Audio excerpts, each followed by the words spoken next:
us, topping our CNN Global War coverage tonight. The president says the fighting will be wrapped up soon. Those were his words, even as the repercussions of it grow and strikes by Iran continue.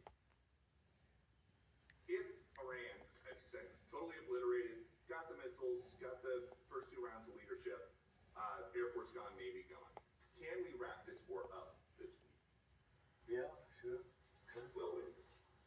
I don't think so, but it'll be soon. Won't be long. And we're going to have a much safer world when it's wrapped up. It'll be wrapped up soon. Well, as he was saying this evening in the Oval Office, Iran continued to strike its neighbors.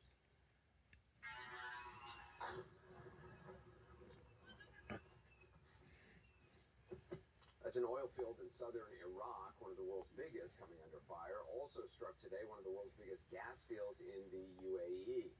Iranian drones this morning also hit an oil tank farm near Dubai airport. And right now, the UAE's defense ministry says air defenses are currently responding to incoming missile and drone threats from Iran. The Reuters news service is also reporting explosions tonight in Baghdad, in the heavily fortified Green Zone where the U.S. Embassy is located. According to Reuters, the embassy was targeted. We do not yet know if it's been hit. Yet today at 2 White House events, the president said over and over again that no one could have foreseen this sort of thing. They weren't supposed to go after all these other countries in the Middle East. Those missiles were set to go after them. So they hit Qatar, Saudi Arabia, UAE, Bahrain, Kuwait. Nobody expected that.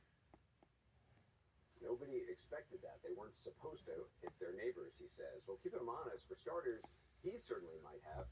As CNN and many others have reported, the president was briefed on exactly that possibility, as well as Iran shutting down the Strait of Hormuz. Yet today, even as he was suggesting that nobody could have predicted the exact sort of blowback he was told might happen, he was also saying this. I knew about the strait, that it would be a weapon, which I predicted a long time ago. I predicted all of this stuff. You guys were very generous in that. I predicted all of it. I predicted Osama bin Laden would knock out the World Trade Center. And I said, that's a bad guy. You better get him. 1 year before, exactly. I wrote it in a book. You can even check about a year before the World Trade Center came down. First, quickly, the 9/11 part is not true. He's been saying that for years. As for Iranian attacks on shipping in the Gulf and the Strait, if he saw it all coming decades ago, why is he now, decades later, and 17 days into the war, trying to cobble together help dealing with the very same problem he so long ago allegedly predicted? We strongly encourage other nations whose economies depend on the Strait far more than ours. You know, we get less than 1% of our oil from the Strait. And some countries get much more. So we want them to come and help us with the Strait. Well, late today, foreign ministers from the European Union said no, and even though she admitted that European interests were at stake, the EU's top diplomat told reporters, quote, "This is not Europe's war." So with key allies not interested at this point, the president is now appealing to China, citing its dependence on Gulf oil. China, as an example, should be thanking us, but I don't expect to thank you, but they should be thanking us. Japan gets 95%, China 91%. Many of the countries, South Korea gets a tremendous percentage of their oil and therefore their energy from the straits, or as they call it, the strait. And they should be not only thanking us, they should be helping us. What does surprise me is that they're not eager to help. The president today could not name a single country willing to join the effort. He suggested that some would be signing on shortly. Complicating that message, the president today also said the U.S. didn't really need any help from anyone. I don't do a hard sell on them because my attitude is we don't need anybody. We're the strongest nation in the world.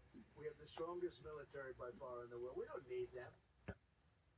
Now, you might think it's an odd thing for a president to say to countries he's asking for help from, which he said he was in that same press conference. Then again, he also said this. It's interesting. I'm almost doing it in some cases, not because we need them, but because I want to find out how they react. Because I've been saying for years that if we ever did need them, they won't be there. Not all of them, but they won't be there. Well, he said that about NATO. This is NATO countries saying it's not their war. In the space of a day, the president has said he wants help dealing with the repercussions of a war that nobody could expect, but which he predicted decades ago. He said that he doesn't actually need the help that he is asking for, and says in some cases he's only asking to see what the reaction will be of America's allies. So there's all that from two appearances in a single day. Day 17 of the war, with oil near $100 a barrel. But there was also this. I've spoken to a certain president, who I like actually, a past president, former president. He said, I wish I did it. I wish I did, but they didn't do it. I'm doing it. Yeah. I can't tell you that. I don't want to embarrass him. It would be very bad for his career, even though he's got no career left. That's the current president saying a former president told him that. Tonight, a spokesman for former President Bill Clinton tells us that no recent conversations have taken place between the two. Aides to former Presidents Bush, Obama, and Biden said there's no record of any communications with the president.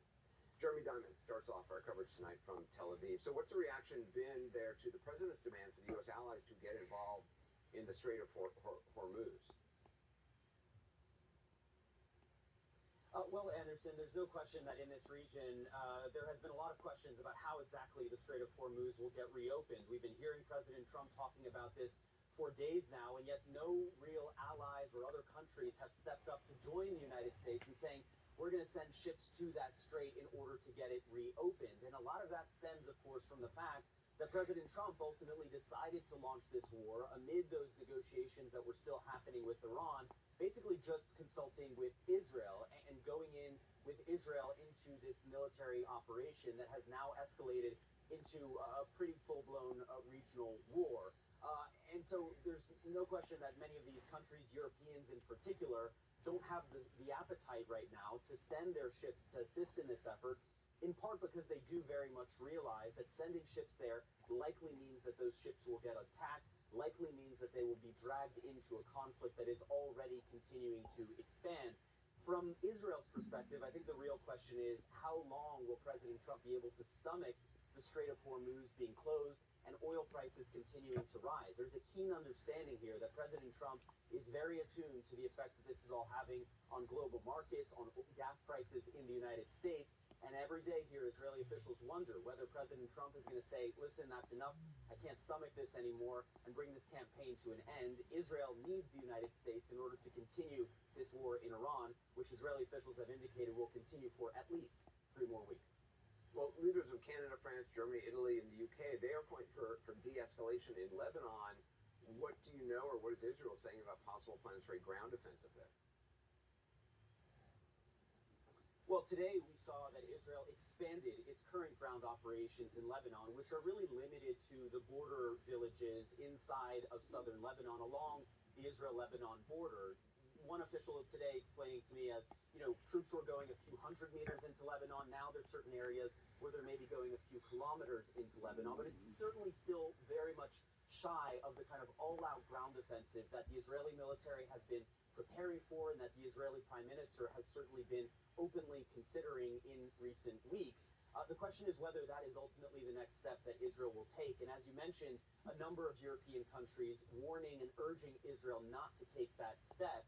Over 100,000 reservists have already been called up by Israel. Some of those have been sent up north.